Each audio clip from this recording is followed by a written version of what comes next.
أرست زينا حزب المنجس تجري فتحوا قالس بيرا وهلا والمسلاتن كساب زرقاقز كل عينة قالس 5 كايد بيرو قديات كوميونيكيشن تجري قلت كيرو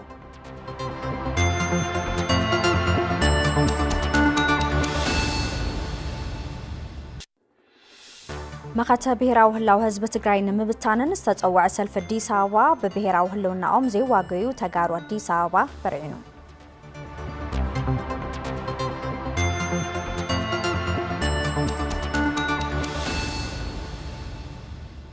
عب معقوبة مزابلتي قويا بحزرات مقبن سنة مدحانيتن 10 وقنات كم زماتو تملاحيتو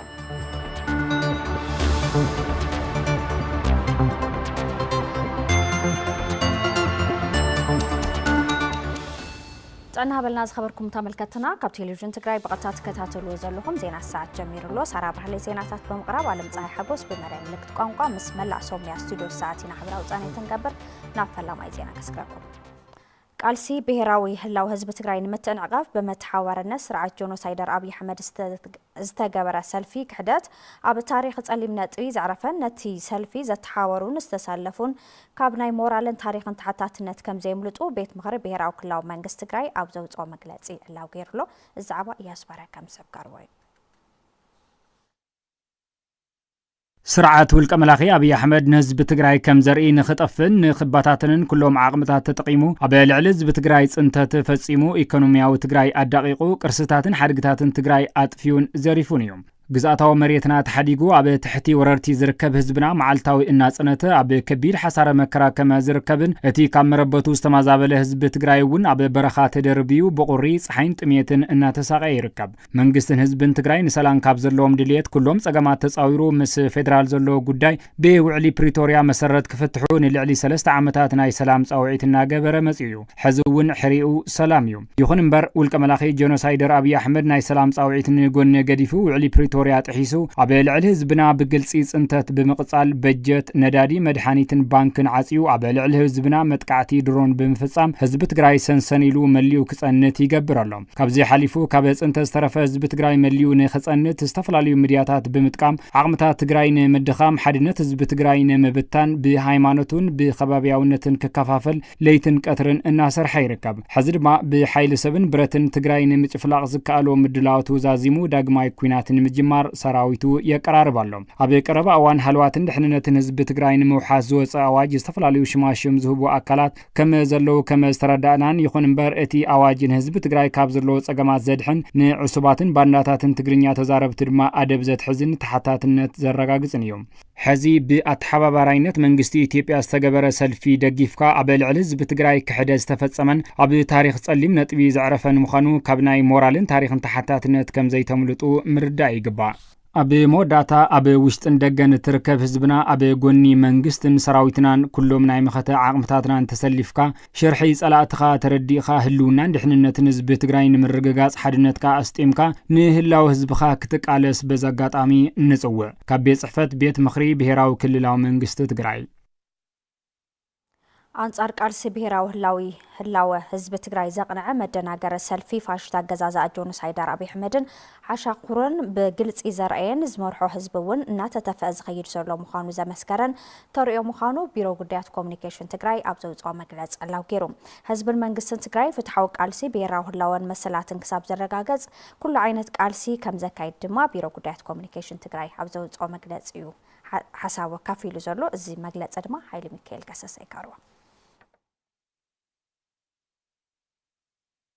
አገዛዛ ጄኖሳይደር አብይ አሕመድ ተላአኽቱን አንጻር ቃልሲ ብሄራዊ ህላው ህዝብ ትግራይ ዘቅንዐ መደናገር ሰልፊ ሎሚ ሐምለ 11 2018 ዓ.ም ንምክያድ ሕድ ክብሉ ቀንዮም ገለ ክፋል ህዝብ ትግራይ ብዝተፈላለየ ምኽንያት ወጽኡ ኣብ አዲስ አበባን ይኹን ኣብ ካልኦት ከባብታት ዘሃገር እንተሃለወውን ኣብ ፍትሓዊ ቃልሲ ብሄራዊ ህላወን ኩሎም መሰላቱን ዘይዋገም ኣብ ጎድኒ ህዝቡን መንግስቱን ጠጠው ከም ዝብልን ኣብዚ ናይ ድራማ ሰልፊ እዚ ከም ዘይርከብን ካብ መጀመርቱን ብተግባር ኣረጋግጺ ነዚ ዝተገንዘቡ አገዛዛ ጆኖሳይደር አብይ አሕመድን ተለኣኽቱን ድማ ክፍለ ከተማታትን ወረዳታትን አዲስ አበባ ብኮታ ከሰልፉ መምርሕ አውሪዶም ልዑል ጻዕሪ ክገብሩ ዋላ እኳ ተቐነዩ ይኹን እምበር ናብ ሰልፊ እዚ ክወፁ ዝተጎስጎሱ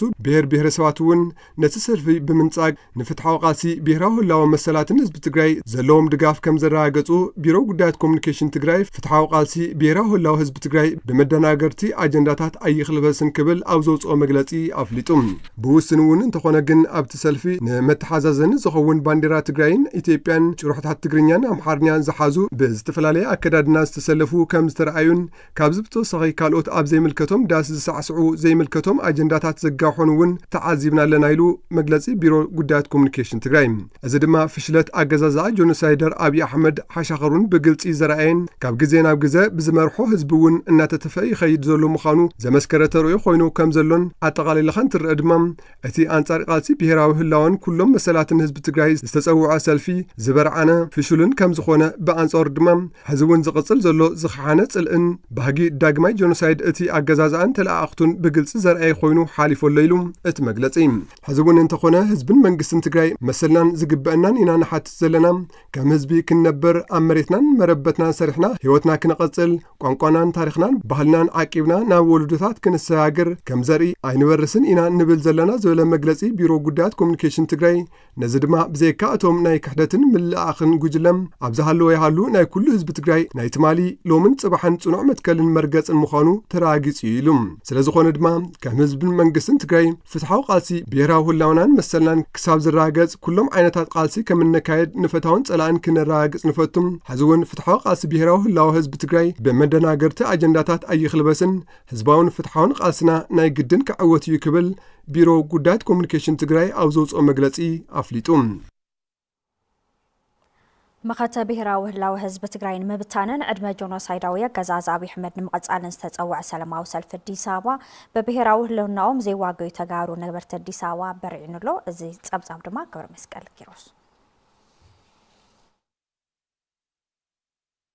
መኸተ ብሔራዊ ህላወ ህዝቢ ትግራይ ንምብትታንን ዕድመ ጆኖሳይዳዊ ኣገዛዝ አብይ አሕመድ ንምቕጻልን ዝተጸውዐ ሰልፊ አዲስ አበባ በብሔራዊ ህልውናኦም ብዘይዋገዩ ተጋሩ ነበርቲ አዲስ አበባ በርዒኑ ኣብዚ ሎሚ ዕለት ሓምለ 11 2018 ዓመተ ምህረት ፍትሓዊ ቃልሲ ህዝቢ ትግራይ ንምኹናንን ዕድመ ጆኖሳይዳዊ ኣገዛዝ አብይ አሕመድ ንምንዋሕ ተሓሲቡ ኣብ ከተማ አዲስ አበባ ጎደና መስቀል ኣደባባይ ካብ 50 ክሳብ 60,000 ሰብ ክሳተፈሉ ተተሊሙ ዝነበረ ሰልፊ ብሔራዊ ህልውናኦም ሓሊፎም ብዘይህቡ ኣብ ከተማ አዲስ አበባ ብዝርከቡ ተጋሩ ማይ ንማዩ ከም ዝተረፈ ተፈሊጡ ቴሌቪዥን ትግራይ ዘዘራረቦም ኣብ ከተማ አዲስ አበባ ዝርከቡ ተጋሩ ዝተፈእካ ጥሪት ምስ ሰራኢኻ ብምዃን ከም ዘይእለስ ስለንፈልጥ ናብዚ ሰልፊ ክንውሕዝ ኣይፈቐድናን ኢሎም ውልቀ መላኽን ጆኖሳይዳዊ ኣገዛዝ አብይ አሕመድን ኣዳኸርቱን ብሽም ተጋሩ ኣብቲ ሎሚ ቀዳም ኣብ አዲስ አበባ ከሳልጥዎ ዝተወጠነ ሰልፊ ትማሊ ምሸት ኣብ ዝተኻየደ ቅድመ ገምጋም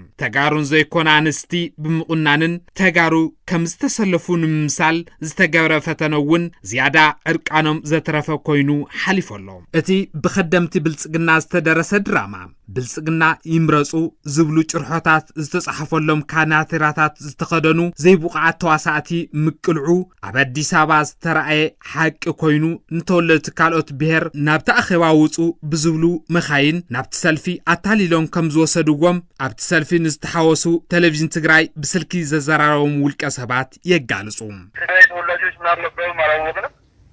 ጠዋት መጡና በመኪና ስብሰባ አለ ብሎ ይዞን ሄዱ እንደዛ ብሎ ነው የወሰዳችሁ እንጂ እንደዚህ አይነት ዓላማ ምንም እኔ ፕሬዚዳንቱ አዲስ አበባ ነው የፖለቲካ ምንም አቋምም ባህሪ እንዲለኝ ተሸውዳችሁ ነው እንደዛ ያወጣችሁ ማለት ነው እኛ የዚህ አይነት ባህሪ ኑሮን ወይ ደግሞ ሌላ ዓላማ አልወጣንም እኛ እንግዲህ ከኛ ጋር ሄዱ ልጆች ገባኝ አሁን አንዳንዱ ያው ያለውን ጉዳይ ግማሹን ይናገራል ኧረ እኛ እንደዚህ አይነት አመለካከት ኑሮን አይደለም ሙቱ ሲባል መጡ ስብሰባ ብለን ወጣን እኔ ያልማ መራገው ምንድነው ስብሰባ ብሎ ስብሰባ ሄደን በአጋጣሚ ቦታ ወሰዱ ሚዲያ ታየን እንጂ በክፋትም የፖለቲካ ሰው ማለት ነው ሰላማም ሰው ማለት ነው እንደተረዳው ሌላ ሰው አይረዳም እኛ የዚህ አይነት የፖለቲካ አመለካከት የለም የሱ ኢትዮጵያዊ ነን ቴሌቪዥን ትግራይ ዘዘራረቦም ተጋሩ ነበርቲ አዲስ አበባ በወገኖም እትሰልፊ ካውጥኑ ጀሚሩ ፍሽል ምንባሩ ብምጥቃስ ንጸገማት ትግራይ እትፈትሕ ቁልፊ አብኢድ ውልቀ መላኺ ጆኖሳይደር አብይ አሕመድ ኮነ አበ ኢድቶም ለኡኻቱ ከምዘይርከብ ብምግላጽ ኣብ ከም ዝበለ ሕሱር ተግባር ከምዘይሳተፉ አረጋጊጾም ኣብቲ ድራማዊ ሰልፊ ዘሰልፍ ምኽንያት ከምዘይብሎም ዝገለጹ እዞም ወገናት ኣብ ልዕሊ ትግራይ ካልእ ዙር ኩናት ንኽጅመር ዝጽውዕን ብጆኖሳይዳዊ ስርዓት ዝተሰናደአን ኩናት ንኽፍሽል ተጋሩ ነበርቲ አዲስ አበባ ብዘርእይዎ ጽንዓት ምሕባኖም እውን ገሊጾም ናብቲ ሰልፊ ዝተጸውዑ ተወለድቲ ካልኦት ብሔራት እውን ስርዓት ብልጽግና ንኽጠፍእ ካብ ዘለዎም ድሌት ብምብጋስ ንዝቐረበሎም ጻውዒት ምንጻጎምን ንስለ መትከላዊ ቅዋሞም ምስጋና ከም ዝግባእን ገሊጾም እቲ ካብ ተሰለፍቲ ንላዕሊ ፖላዊስን ካልኦት አካላት ጸጥታን ዝበዝሕሉን ዳስ ሓዘን ዝተተኸለሉ ህሞት ምንባሮ ዝተገለጸ ሰልፊ ዝጠፈቃ ጥሪት ምሰራኢኻ ብምዃን ኣየለሽን ንዝብል ብሂል ዘረጋግጽን ፈጣሪ ሽግር ንዝኾነ ውልቀ መላኺ ጆኖሳይዳዊ አገዛዝ አብይ አሕመድ ከምቲ ልኡኻቱ ናብ ትግራይ ኣትዩ ጸገም ትግራይ ክፈትሕ ዘምሕፀንዎ ዘለው ዘይኮነስ ክእለ ዝግብኦ አገዛዝ ምዃኑ ዘረጋገጸ ኩነት ኮይኑ ተዛዚሞሎ ካብዚ ዛዕባ ዝኸወፃና ዝኸበርኩም ተመልከትና ምስ ሓላፍ ቢሮ ጉዳያት ኮሙኒኬሽን ትግራይ ዶክተር አብርሃም ሓጎስ እንገብሮ ወግዒ ከልዩ ኣብ ወጃ ዜናና ሰልፊ አዲስ አበባ መብራዕኑ ዝገልጹ ዜናታትና ተኸታቲልና ጸኒሕና ንምዃኑ እዚ ሰልፊ እዚ ዕላምኡ እንታይ ነይሩ ዝብል እንኳዕ ድሓን መፁ ዶክተር እንኳዕ ድሓን ጸናሕ እዚ ከምቲ ቅድም ኢልና ተኸታተልና ጸኒሕና ኣብ ወጃ ዜናና ኣብ ከተማ አዲስ አበባ ላታ ሳለጠ ዝዋዕለ ሰላማዊ ሰልፊ ምብርዓኑ ዝገልጽ ዜናታት ተኸታቲልና ኢና እሞ ንምዃኑ ሰልፊ እዚ እንታይ ዕላምኡ ነይሩ ዝብል ካብ ክንጅመር ጽቡቕ ስለ ዝዓደምኩም ብጣዕሚ ይቐኒየለይ ሓደ መሰረታዊ ነገር ኣብ አዲስ አበባ ብተወለድቲ ትግራይ ክካየድ ተባሂሉ ተሓሲቡ ዝነበረ ሰልፊ ብጣዕሚ ነዊሕ ግዜ ዝወሰደ ብዙሕ ጻዕሪ እውን ዝተገበረሉ ብዙሕ ምድላው እውን ዝተገበረሉ ክሳብ ገዛ ገዛ ከይተረፈ እውን ሰፊሕ ጎስጓስ ዝተገበረሉ እዩ ነይሩ ቀንዲ ከሕልፎ ዝተደለየ ዕላማ በኣና ወገን እንርድኦ እንታይ እዩ ኣብ ህዝቢ ትግራይ ዝበፅሐ ጆኖሳይዳዊ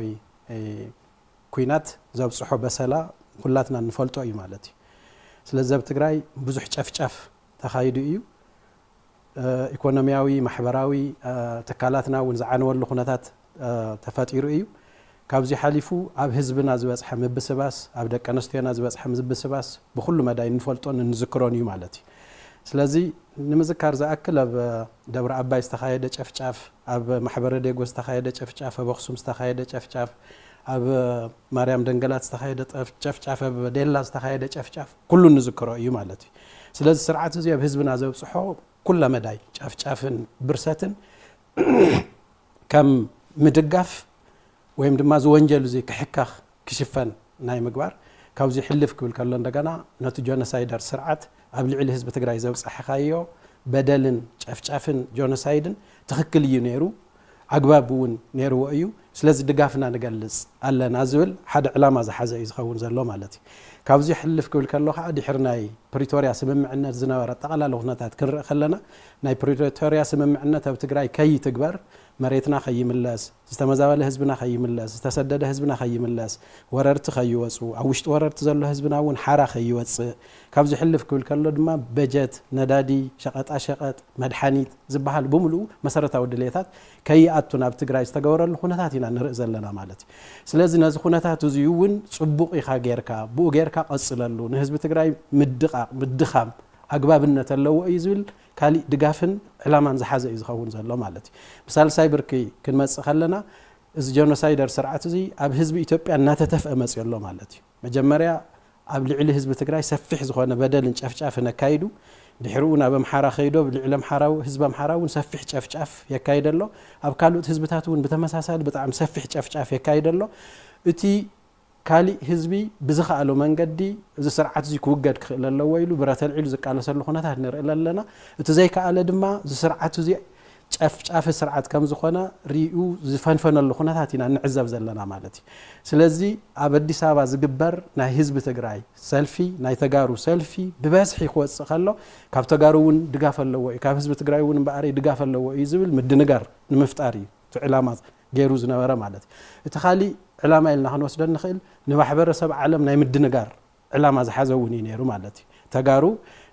ናይ አዲስ አበባ ስርዓት ትግራይ አቲኻ እንደገና ጨፍጭፈልና እንደገና ድማ ካሊ በደል በጽሕልና ዝዓይነቱ እዩ ዝግበር ዘሎ ስለዚ ድጋፍ ኣለዎ እዩ ዝብል መልእኽቲ ንምሕላፍ እዩ ነይሩ ማለት እቲ ቀንድን ዋናን ዕላማ ኢልና ክንወስዶ ንኽእል ግን እዚ ጆኖሳይደር ስርዓት እዚ ኣብ ልዕሊ ህዝቢ ትግራይ ህዝቡን ዳግማይ ዘይዛዘሞ ጆኖሳይድ ንኽፍጽም ኩናት ንኽውልዕ ምድላዋቱ ዝዛዘመሉ ኩነታት ኢና ንዕዘብ ዘለና ማለት እዩ ስለዚ ሰራዊቱ ቀራሪቦ ኣሎ ናይ ዱረን መጥቃዕትታት እውን ብስፍሓት እናገበረ ይኸይድ ኣሎ ካብዚ ሓሊፉ ኩናት ንኽጅምር ዘኽእሎ ተጋሩ አዲስ አበባ ተሰሊፎም ናይ ብልጽግና ጆኖሳይደር ስርዓት ንትግራይ ንኽኣቱ ብዝሓተትዎ መሰረት ኣቲና ኣለና ተባሂሉ ኩናት ንኽውላዕ ዝድለየሉ ዘሎ ኩነታት እዩ ነይሩ ማለት ስለዚ ዞም ዕላማታት እዚኦም ዝሓዘ እዩ ነይሩ እቲ ሰልፊ ተሓሲቡ ክካየድ ተሓሲቡ ዝነበረ ኢልና ኢና ክንወስዶ ንኽእል ማለት እዩ ኣብ አዲስ አበባ ዝርከቡ ተጋሩ ዕድመ ዝተገበረሎም ተወለድቲ ካልኦት ብሄራት ነበርቲ አዲስ አበባ እውን ኣብቲ ሰልፊ ተሓወሱን እሞ ምክንያቱ ናይ ዝታ እዩ ኢልና መቕማጥ ንኽእል ናይ መጀመርያ ነገር ተሰልፍ ናይ መን እዩ እዩ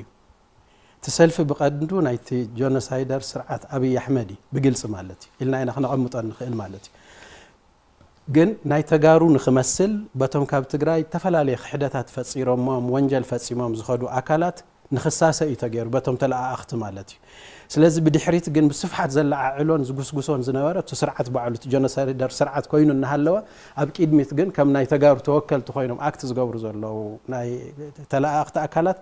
ዝሰርሕዎ ዘለዎም ሲልካ ንምቕራብ እዩ ዝፍተን ነይሩ ማለት እዩ በዚ ደረጃ እዚ ኣብ አዲስ አበባ ዘሎ ዝኾነ ይኹን ትግራዋይ ናብ ሰልፍ እዚ ንኽወፅእ ገሊኡ ብምፍረራሕ ገሊኡ ብጎስጓስ ዘይተሰርሐ ስራሕ ኣሎ ኢልና ክንወስዶ ንኽእል ኣይኮነን ማለት እዩ ብፖሊስ እውን ከይተረፈ እናተጎስጎሰ ዝሓደረሉ ኩነታት ከም ዝነበረ ኩሉ ትግራዋይ ዝበሃል ብግዲ እውን ክመጽእ ክኽእል ከም ዘለዎ መምርሕታትን መፍረራሓትን ይወጽሖ ከም ዝነበረ ንሕና እውን ንዕዘቦን ንሰምዖን ዝነበርና እዩ ማለት እዩ ይኹን እምበር ህዝቢ ትግራይ ኣብ ትግራይ ይሃሉ ኣብ ካሊእ ከባቢ ዘለዎ ኩነታት ብዘየገድስ ዘለዎ ጸገም እውን ብዘይገድስ ኣብ ዕላማ ቃልሲ ብሄራዊ ህላወ ህዝቢ ትግራይ ኩሎም መሰላት ህዝቢ ትግራይ ንኽምለሱን ንኽውነኑን ኣብ ዝግበር ቃልሲ ህዝቢ ትግራይ ብዝኾነ ይኹን መንገዲ ክዋግእ ከም ዘይኽእል ብግልጽ እናርአየ ኸይዱ እዩ ማለት እዩ ስለዚ ኣብዚ ከምዚ ዝበለ መነወሪ ሰልፊ ንህዝብኻ ዝኸሓደ ሰልፊ ንዓድኻ ዝኸሓደ ሰልፊ ክርከብ ከም ዘይኽእል ብግልጽ እናርአየ ዝኸደሉ ኩነታት ተፈጢሩ ማለት እዩ ብግብሪ ጸኒሖም ድሓር ናይ ትግራይ ተወላዲ ዝበሃል ኣብቲ ሰልፊ ክርከብ ከም ዘይኽእል እውን እናተገንዘቡ ምስከዱ ንናይ አዲስ አበባ ክፍለ ከተማታት ወረዳታት ኮታ ተዋሂቡ ካሊእ ህዝቢ ነቲ ብትግራዋይ ክሽፈን ዝግብኦ ዝነበረ ሸፊኑ ንኽወፅእ ዝተገበረሉ ኩነታት እዩ ተፈጢሩ ማለት እዩ እዚ ጎስጓስ እዚ እውን ክሰርሕ ኣይከኣለን ስለዚ ናይ ኢትዮጵያ ብሄር ብሄረሰባት እውን ህዝቢ ትግራይ ዘካይዶ ዘሎ ቃልሲ ብሄራዊ ህላወ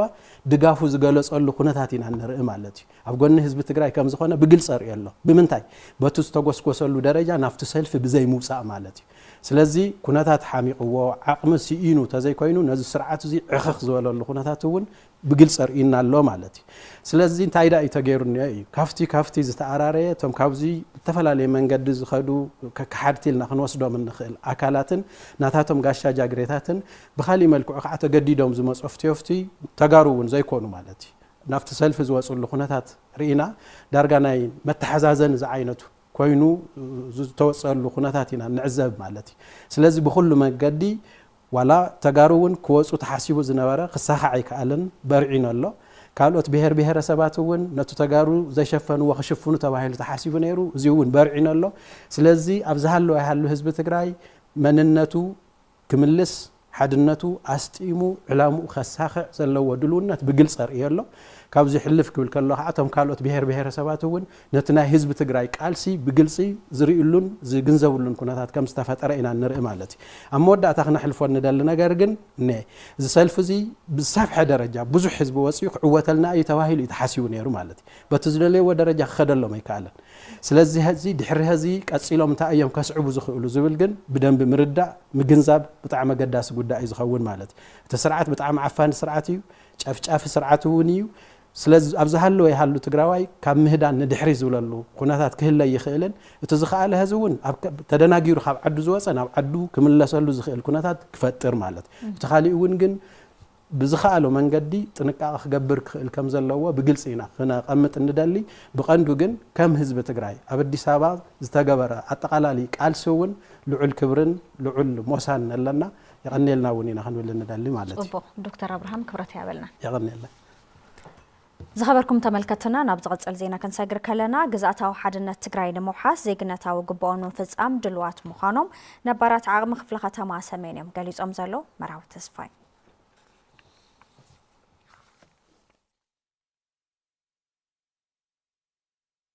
تتنخيرو قصيلو نزركب صلاحتاوي انت تمزابلت تግራይ حزون بصحاي قرد نفاسن يساقيوني موتن كم زلوم نبرات عقمي نبرتي كتما مقله كفل ختما سمين حبيروم كل ነገር ኣብ ጭንቅንቅ እቲዎ ዘሎ ውድብ ብልጽግና እዩ ዝተረፈ የለን 50 ዓመት ንድሕሪት ክንመልሶም ኢና ኢሎም ናይ 50 ዓመት ኣይኮነንስ ናይ 100 ዓመት ወንዮም ኣብሪሶም ዘለው ተዕጽዋይ خبايس ህዝቢ ይገዲድዎ እዮም سرول ولا بمنك سرحتني خير خادم موز بخفالي اللي ولا تفلالي بوتا خير خا بانك عصويو تسوون حمل بقوة سواسي خالي كن لا لستون أفت مزاول تخيرها تميتني أيو تشجرني أيو تناي بروتريا وعل كم تام جمريا حد النسنا الرجاجسنا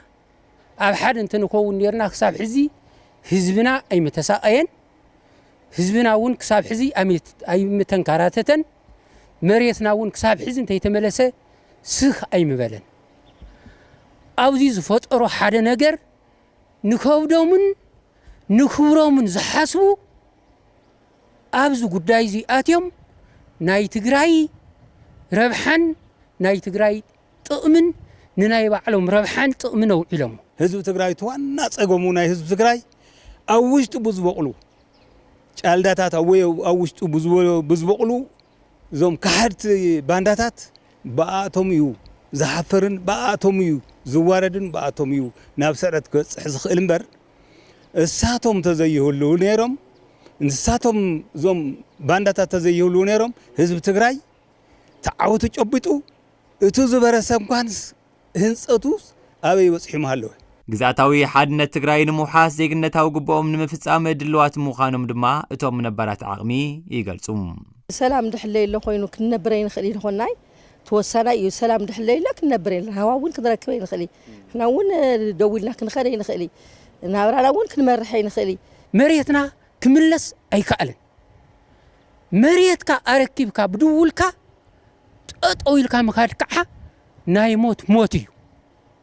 ولدناون أيضا حنان نحناون حزون انتهونه إذيو كجوي مكيرم حزق ناون ورتملي سلو إلى إيه أنا زأمن حزب تجري نفتاز دليا من جدي نفتاز دليا حديد أتيلو ناوزين تأتي حزي انت إزد لينا ولم زلم انتهلنا مريتنا مملاس حزبنا نام مربوتم مملاس إذا أنت زي كوينا كل تقرأي كب على يميرو تحتاتاي ناي تاريخ تحتات النتلنا ብሔራዊ ምኽተ ህዝቢ ትግራይ ንምዕዋት ገደ መናእሰይ ንሕብረተሰብን ከም ዝጸልብ ድማ እቶም ነባራት ዓቕሚ ኣገንዚቦም ሕብረተሰብ ኣብቲ ቃልሲ ተሳቲፉ ደጀንን ግንባርን ኮይኑ ተቃሊሱ ነዚ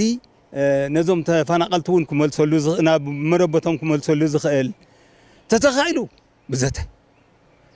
ተተኻኢሉ ብዘተ ተዘይ ተኻኢሉ ድማ መስዋዕት ከፍልካ ተቃሊስካ ነዚ ሕብረተሰብ እዚ ናብ መረበቱ ምምላስ የድሊ ዘይንዓው መናእሰይ ህዝቡን ጠጠው ኢሎም ንህዝቦም መስዋዕት ዝኾኑ ከም ሽምዓ ዝነዱ ንመሬት ትግራይ ከምልሱ ዝቃለሱ ብዙሓት መናእሰይ የለው እዚሁ ክንክሕዶ ዘይብልና ኢና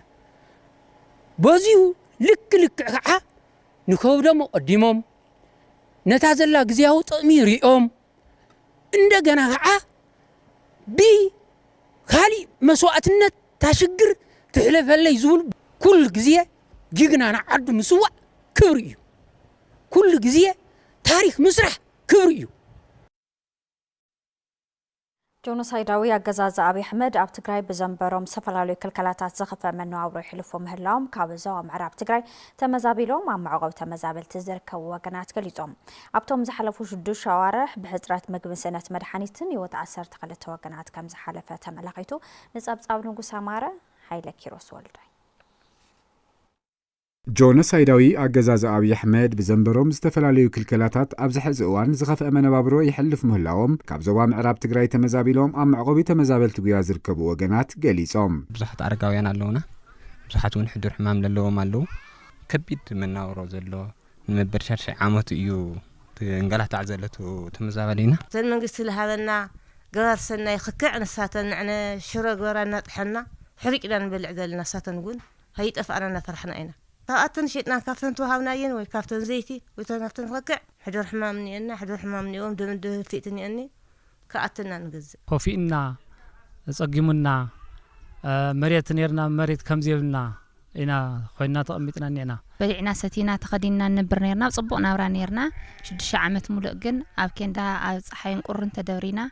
محصاب خدان يبلنا مجوز خون هساون تيبلنا خدان قيار يبلنا تدورينا نبر لنا هتوم تمزابلت وجنات منجست تجراي بهسوسنا مربتهم كملسهم دما حاتيتهم نور منجستنا بوتو تومريسلا نانا منا وزخ نبر زي الناس حارسنا زنقدو نقيدو نبوتانا نهملسنا أنز لا أمرنا تزاوع تجانا وأمرك إنك تحزنا الحزد ماني زين حزني منجستي ملاسينا عنانا مربتنا وسادينا كخون صبه عدنا خيدنا نموت ولا تخون تاجزنا نرخبا تبيتا افتادك ناز عينا الله افتادك ناز مهرنا الله كمل سنة افتاسلام بتانا تخون لنا الله ونلمن ጆኖሳይዳዊ አገዛዝ አብይ አሕመድ ኣብ ትግራይ ይቕጽሎ ብዘሎ ዝተፈላለዩ ክልከላታት ኣብ ዝሓለፉ 6 ኣዋርሕ ኣብ መዕቆቢ ተመዛበልቲ ጉያ ብጥሜትን ስእነት መድሓኒትን ህይወት 12 ወገናት ከም ዝሓለፈ ድማ ኣተሓባሪት ማእኸል ኣይተብርሃኑ ገብረስላሴ ሓቢሮም ተቐረብ ናይ መድሓኒት ዝበሃል የለን ትናይቱ እኽል ቀረብ በዓልና ተቋራረፀ እዩ ዝመጽእ ወርሓት እናሕለፈ ማይ ጽሩይ ዝተማይ እውን የለን ከምቲ ዝረአ ዘሎ ሕዚ እኹል ኣይኮነ ናይ ዘውዝኒ እንሪኦ ኣለና አይዲፒ እኹል መነበርያ ቤት ይብሉን ፈቆደ برانا فقود استفلالي فقود قلت زنبر هزو يزلنا مالتي اخول قلب استماططنا مغب زي بزي منوارو هصاونتي لعل حمش تزخونو هيوت سينا لنا ناي شوعات تاخل دما عبيتي ولدي بس بحدر حمام بطميت باخول منبر بزي مهلاو غوزي درجازي هيوت 10 ساعات سينا لنا مالتي اب معقوبي تمزابلت غيا لعل 5800 تمزابلتي كم زركبو تحبيرو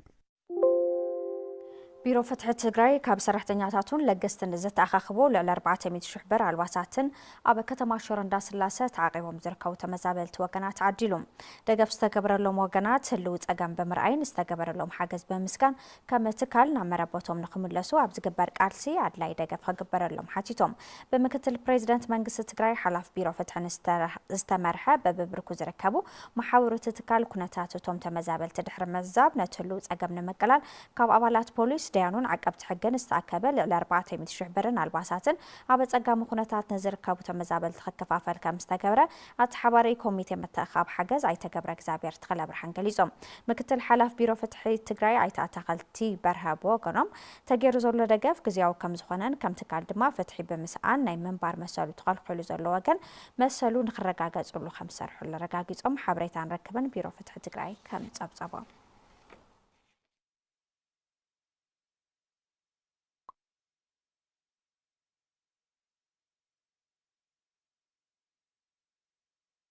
مخفال جبري نهلون حزب تجراي داق محويتن تجراي مخانو ترديهم يخفلو كم زلو نقادو كفلكة معد حق جليزهم بيت صحفة لمعتوت كفلكة معد حق بوغانو لعل 1 بليون بر نمكاب تلمحيزو خمسلون بغاز قالنا وشتاوي توت بمعواي عرس مركوسات تجراي نمتنقار كم سرح جليزهم نسات أسفاي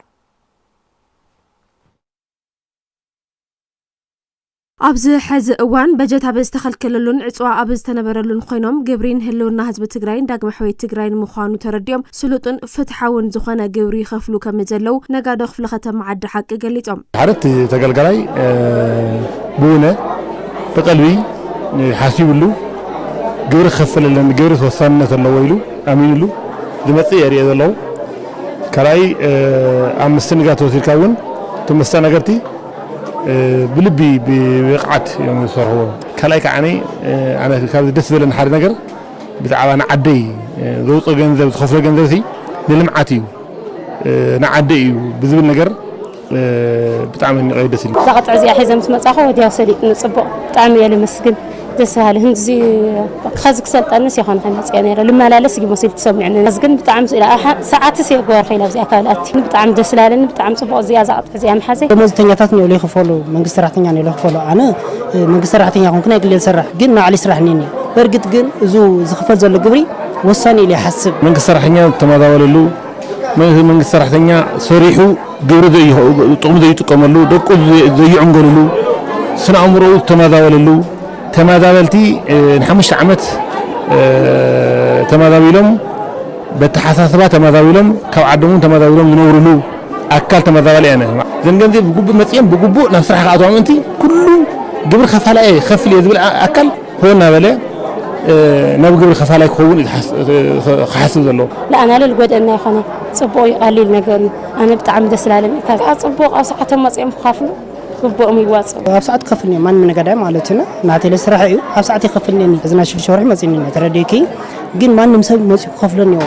ግዴታ እዩ ኣብ ክፍለ ከተማ ዓዲ ሓቂ ጠቕላላ ኸፈልቲ ግብሪ ብርክለ ልዕል 3500 ከም ዝኾኑ ዝገለጹ ኣተሓባሪ ከይዲ ስራሕ ኣተኣኻኽባ እቶትን ክትትልን ቤት ጽሕፈት ልምዓት እቶት ክፍለ ከተማ ዓዲ ሓቂ ኣይተ ጎይቶኦም ወልደ ገብርኤል ዝሐሸ ግልጋሎት ግብሪ እናተሳለጠ ከም ዘሎ ይዛረቡ ብርክለ ክኸፍሉ ትፅቢት ዝግበሩ ያው 3594 እዮም ካብዚኦም ክሳብ ሕዚ ያው 580 ካብ ዝኾኑ ግብሮም ከፊሎም ኣለዉ ክራይ መካረይቲ